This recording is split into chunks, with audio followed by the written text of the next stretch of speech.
So I'm almost getting emotional over here because I love to hear you speak this stuff. I don't know if I'm weird or what. I love this stuff, and it's hard to explain it, Doc. It's so deep to me. Let me ask you this: is there a, and not to sound new agey, but is there a type of frequency the greats think like? So let's say you enter, 10, 15, you interview 10 to 15 people from different industries. Do they have a type of similar thinking pattern? Are they similar in some ways? Oh Okay, talk a yeah. little bit about that. Oh yes. And I remember the interview that I had with Henry Parks at Park Sausage.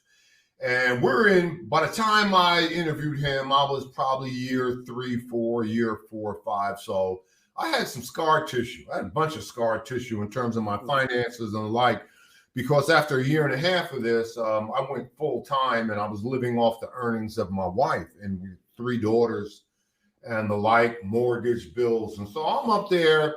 And during the interview, I sort of shared, he wanted to know, well, tell me something about you, man. And I, share my story. And then, of course, telling him the rough side of the mountain that I was climbing and blah, blah, blah.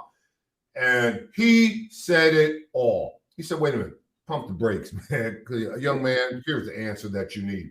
He said, in one hand, I have a dream. In the other hand, I've got an obstacle. Which one grabs your attention?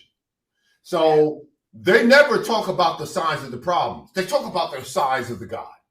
And it's called the divine design. And what is a divine design, my brother? And I hope this goes out to the hinterland. There is design and there's a purpose for every individual walking on this planet. For every individual, that's why you were created. To pursue and find your divine design. Why are you created? No one asks the question, what were you born to do? No, the question that wealth creators ask to do, okay, what is the problem you're here to solve? In other words, why were you born? And over the course of your life, it's here, and that's why you were brought here. All you got to do is recognize it. All you got to do you see? Remember, 3 times he asked the blind man, do you see? 3 times he asked Peter in Gethsemane in the garden, do you love me? Do you see? And that's the problem.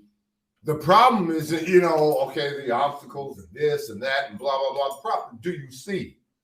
Mm-hmm. Because, we approach life not how life is, but how we think it is. Yep. If you got a mindset of hatred and despondency and despair, well, what type of life do you think you're going to live? But if you have a mindset of joyous and abundance, and no matter where I turn, prosperity is there. No matter where I turn, opportunity is there. Like years ago, I told my students, see that guy standing on that street corner with that cardboard sign saying, I work for food? He said he got the same opportunity. Bill Gates got the same opportunity. Steve Jobs got the same opportunity. Tyler Perry, Oprah Winfrey. And my students, wave up, come on, Dr. Kimbro, get real. I am real. Because anybody can wow the customer. Anybody can give more than what is expected, more than what is required. If you do everything that you're supposed to do, just like everybody else, well, what do you get? You get a paycheck. But if you go above and beyond what you're called to do, if you are passionate about what you're doing, what do you get? Well, you get more opportunities. Wow. You get more opportunity. And you asked me about the mindset, they would rather have the opportunity than the money. Because any amount of money can be spent. That's what Victor Cleakscale told me. If you read The Wealth Choice, you read his story. He's a San Francisco real estate developer, $600 million. And here I am when I interviewed him. He said, man, what I had, $500 million, man. He said, man, any amount of money can be spent. You talk about athletes, particularly black athletes, some 60% of them, if they haven't declared bankruptcy, they at least consider it. Come on, bro, what are you doing? Yep. That means they weren't ready for it.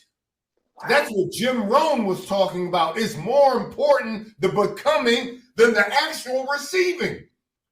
Because if I gave you $1 million in the lottery and you don't have $1 million mindset, here today, gone tomorrow. Yep.